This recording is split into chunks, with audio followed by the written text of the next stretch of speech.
Hello guys, myself Anshul Dhiman and welcome back to my YouTube channel Education Hub.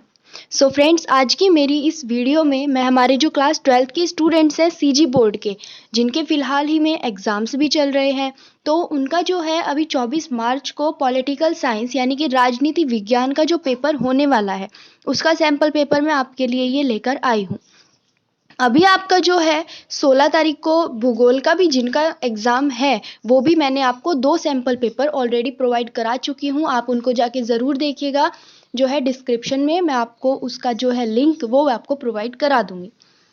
अब देखिए, इसमें सबसे पहले मैं आपको हमेशा सजेस्ट करती हूँ कि अपने जो इंस्ट्रक्शंस आपको दिए गए होते हैं, जो निर्देश होते हैं, उनको कभी भी इग्नोर मत किया कीजिए, उनको अच्छे से ध्यान से पढ़ा कीजिए। इसमें आपका जो पूर्णांक यानी कि जो मैक्सिमम मार्क्स है वो आपको जो है 80 मार्क्स का आपका एग्ज़ाम होता है पेपर, और जो है इसमें आपको 3 आवर्स का टाइम दिया जाता है। और देखिए यहाँ पे लिखा है ऑल क्वेश्चंस आर कंपल्सरी, मतलब सभी प्रश्न हल करना अनिवार्य है। 1 से 20 तक के प्रत्येक प्रश्न पर 1 अंक शब्द सीमा 20 शब्द है, यानी कि जो क्वेश्चन नंबर 1 से 20 तक का है 1 मार्क्स का होगा, और जो है इसमें आपकी जो वर्ड लिमिट है वो आपको 20 शब्दों में आंसर इसका प्रोवाइड कराना है। और जो 21 से 23 तक का है वो 2 नंबर का है, 30 जो है मैक्सिमम उसकी जो वर्ड्स लिमिट है वो है 30 शब्द। 24 से जो है क्वेश्चन नंबर 27 तक का वो 4 नंबर का है, 75 वर्ड्स में आपको आंसर देना है। 28 से 31 तक का जो है 5 नंबर का है, 150 शब्द में आपको आंसर करना है।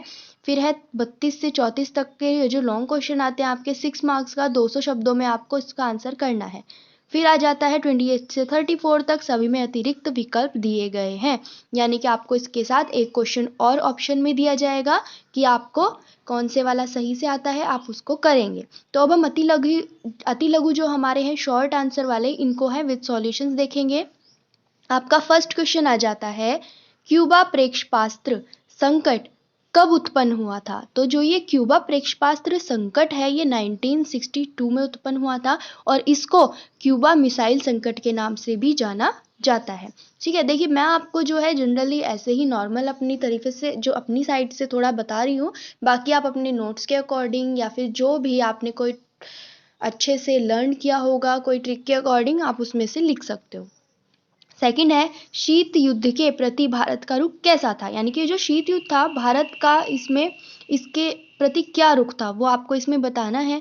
देन हमारा थर्ड क्वेश्चन है गाइस, दो ध्रुवीय देश कौन कौन से हैं? तो देखिए, द्वितीय विश्व युद्ध जब हुआ तो उसके बाद उपजे शीत युद्ध के दौरान जो है विश्व 2 ध्रुवों में बट गया था, जिसमें एक गुट पूंजीवाद था, पूंजीवाद का जो है समर्थित गुट था, और दूसरा था साम्यवादी देशों का गुट। तो इनको ही जो है 2 ध्रुवीय देश कहा जाता था।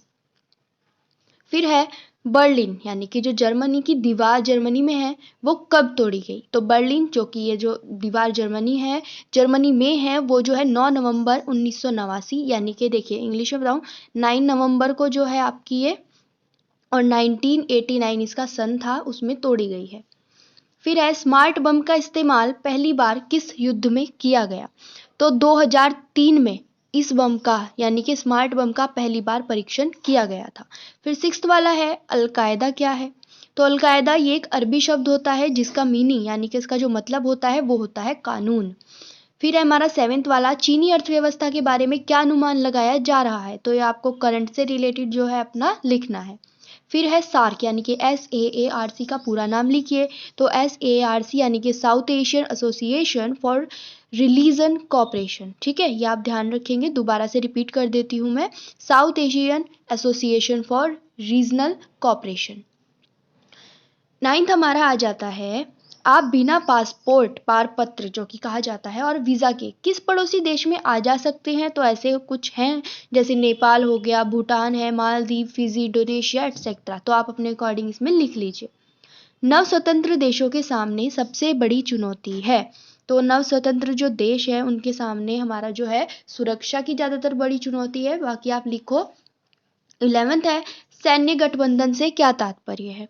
तो देखिए इसमें बताना चाहूँगी कि जो सेना है, 2 या 2 से अधिक मतलब सैन्य बलों के मध्य किसी अभियान के लिए जो संगठन बनाया गठबंधन जो बनाया जाता है, जिसमें सभी एक ही बात सभी मानते हैं, उसको जो है सैन्य गठबंधन कहा जाता है। फिर आधुनिकीकरण की शुरुआत कहाँ से हुई? तो आधुनिकीकरण जो है ये पश्चिम यूरोप और उत्तरी यूरोप में जो है 17वीं शताब्दी से 19वीं शताब्दी तक विकसित हुआ और फिर अन्य यूरोपीय देशों में 19वीं और 20वीं शताब्दी में फैल गया है। 13th है, एक से अधिक दलों का होना किस प्रकार के शासन प्रणाली की विशेषताएं हैं? ठीक है, ये आपको बताना है इसमें। तो फिर है हमारा 14 वाला, वर्तमान में नीति आयोग के अध्यक्ष कौन है? तो वो है प्रधानमंत्री। द मिल्कमैन ऑफ इंडिया यानी कि श्वेत क्रांति के जनक किसको कहा जाता है? तो ये कहा जाता है वर्गीज कुरियन को। ठीक है, वर्गीज कुरियन को। 15 है हमारा, नहीं 16 है, सिंडिकेट क्या है? तो ये आपको बताना है कि सिंडिकेट क्या है। फिर है आपातकाल की घोषणा कब की गई? तो आपातकाल की जो घोषणा है वो 25 जून 1975 में की गई थी। राम जन्मभूमि आंदोलन क्या है? ये आप सभी जानते हैं। तो फिर है नेक्स्ट क्वेश्चन, गठबंधन किसे कहते हैं? तो एक समान कारण के लिए एक साथ कुछ लोगों या समूहों के एक साथ संयुक्त सहयोग देकर कोई कार्य करना गठबंधन कहलाता है। देन हमारे आ जाते हैं अति लघु उत्तरीय प्रश्न। यहाँ पे आपको 3 क्वेश्चंस दिए गए हैं, 2 मार्क्स के हैं, तो अब इनको ध्यान से देखेंगे। प्रश्न क्रमांक 21 है, दक्षिण एशिया के देश भारत को बाहुबली समझते हैं जो इस क्षेत्र के छोटे देशों पर अपना दबदबा जमाना चाहता है और अंदरूनी मामलों में दखल देता है। इन देशों के सोच के लिए कौन कौन सी 2 बातें जिम्मेदार है? तो आप 2 बातें जब लिखेंगे तो अच्छे से उसको पॉइंट में दिखाइए, आपको जितने वर्ड्स लिमिट दी गई है, और एक जो है एक रीजन का यानी कि 1 मार्क्स आपको मिल जाएगा। फिर वैश्वीकरण की सफलता के लिए 2 सुझाव दीजिए। 2 सुझाव मांगे हैं तो 2 मार्क्स के हो गए आपके। फिर है निवारक नजरबंदी क्या है? तो देखिए, जिस प्रक्रिया द्वारा अपराधी को अपराध करने से रोका जाता है उसे जो है निवारक नजरबंदी कहते हैं। इसमें क्या होता है, इसमें अपराधी को दंडित नहीं करते, यानी कि उसको पनिशमेंट नहीं दी जाती, बल्कि उसे पकड़ के कुछ दिनों के लिए जो है जेल में ही नजरबंद कर दिया जाता है। ठीक है। फिर है लघु उत्तरीय, गुट निरपेक्ष आंदोलन जब प्रासंगिक हो गया, आप इस कथन के बारे में क्या सोचते हैं? अपने उत्तर के समर्थन में तर्क दीजिए।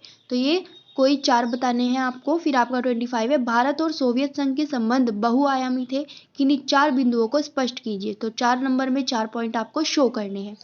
समाजवादी दल कम्युनिस्ट पार्टी के बीच 4 अंतर लिखिए। तो अंतर आप हमेशा ऐसे शो करते हैं, एक साइड लिखेंगे समाजवादी दल, सेकंड साइड लिखेंगे कम्युनिस्ट पार्टी। फिर आप जो है 4 पॉइंट्स में बना के अच्छे से अपने रीजंस बताएंगे, डिफरेंस बताएंगे। जन आंदोलन से हमें क्या सबक शिक्षा मिलती है, ये आपको बताना है। फिर है दीर्घ उत्तरीय प्रश्न, आपके जो है यहाँ पे देखिए कितने क्वेश्चन दिए गए हैं आपको। ठीक है, 20 मार्क्स के हो जाएंगे ये। मुल्कों की शांति और समृद्धि क्षेत्रीय आर्थिक संगठनों को बनाने और मजबूत करने पर टिकी है। तो ये जो आपको लाइन कथन दिया गया है, ये आपको इसकी पुष्टि करनी है, ये आपको प्रूव करना है, या फिर आप बताएंगे कि आज की जो चीनी अर्थव्यवस्था है, यानी कि जो चाइना नियंत्रित अर्थव्यवस्था से किस तरह अलग है, स्पष्ट कीजिए। फिर यह पर्यावरण संरक्षण की आवश्यकता क्यों है? तो ये इंपॉर्टेंट था, पहले भी आपको बताया गया था आपके असाइनमेंट्स में। फिर है साझी जिम्मेदारी लेकिन अलग अलग भूमिकाएं से क्या अभिप्राय है? हम इस विचार को कैसे लागू कर सकते हैं? फिर हमारा 30 क्वेश्चन आ जाता है, देखिए इसमें है भारत विभाजन के बाद, यानी कि जब भारत हमारा विभाजित हुआ उसके बाद भारत में विलय हुए निम्न प्रांत व देशी रियासतों को नक्शे में दर्शाइए। आपको मैप दिया जाएगा, आपको इनमें से, यहाँ पे आपको 7 दिए गए हैं, इनमें से आपको कोई 5 जो है मैप में शो करने हैं। जूनागढ़, मणिपुर, हैदराबाद, जम्मू कश्मीर, गोवा, मैसूर एंड ग्वालियर। या तो आप इसको बताइए, या फिर आपको जो ये वाले दिए गए हैं अपने मैप में आप इन वालों को शो कीजिए। फिर 31st क्वेश्चन है, 1970 के दशक में इंदिरा गांधी की सरकार किन कारणों से लोकप्रिय हुई थी? कोई 5 आपको यहाँ पे रीजन बताने हैं, या फिर आप बताएंगे कि कांग्रेस पार्टी की पुनर्स्थापना के लिए उठाए गए किन्हीं 5 कदमों का उल्लेख कीजिए। तो आप ये अपने नोट्स में से ही फाइंड आउट कीजिएगा, आपके जो बुक है, आपके टीचर्स ने आपको जो लिखवाया हुआ है, तो ज़्यादा बेटर होगा। लघु उत्तरीय प्रश्न, भारत के नागरिक के रूप में सुरक्षा परिषद की स्थायी सदस्यता के पक्ष का समर्थन आप कैसे करेंगे? अपने प्रस्ताव बताइए। ये आपका 6 मार्क्स के 3 क्वेश्चन आएंगे, या फिर आप ये वाले का आंसर करेंगे। फिर आपका आ जाता है नेक्स्ट, अगर आपको भारत की विदेश नीति के बारे में फैसला लेने को कहा जाए तो आप इसकी किन बातों को बदलना चाहेंगे तथा किन 3 पहलुओं को आप बरकरार रखना चाहेंगे? तर्क दीजिए। तो जो बदलने वाले हैं और 3 पहलू जो बरकरार रखना चाहेंगे, इनके आपके 3 मार्क्स हो जाएंगे। या फिर आप बताएंगे विश्व राजनीति में गुटनिरपेक्ष आंदोलन की कोई 3 उपलब्धियां बताइए और कोई 3 असफलताएं बताइए। फिर आपका 34th आ जाता है, हर क्षेत्रीय आंदोलन अलगाववादी मांग की तरह अग्रसर नहीं होता, इस कथन की व्याख्या कीजिए। या फिर आप बताएंगे कि असम आंदोलन सांस्कृतिक अभियान और आर्थिक पिछड़ेपन की मिलीजुली अभिव्यक्ति था, व्याख्या कीजिए। सो फ्रेंड्स, ये था आपका सैम्पल पेपर। आई होप आपको इससे कुछ अच्छी हेल्प मिल जाए, आपको जो है एक हिंट मिल जाता है कि कितने क्वेश्चन कितने मार्क्स में हमसे पूछे जाने वाले हैं। सो अगर आपके लिए ये वीडियो हेल्पफुल है तो so guys please please please hit the like button और चैनल को सब्सक्राइब करना बिल्कुल मत भूलिएगा। और good luck for your exam. आज के लिए इतना ही। सेकंड सेट के साथ जल्दी ही मिलते हैं। Thank you so much.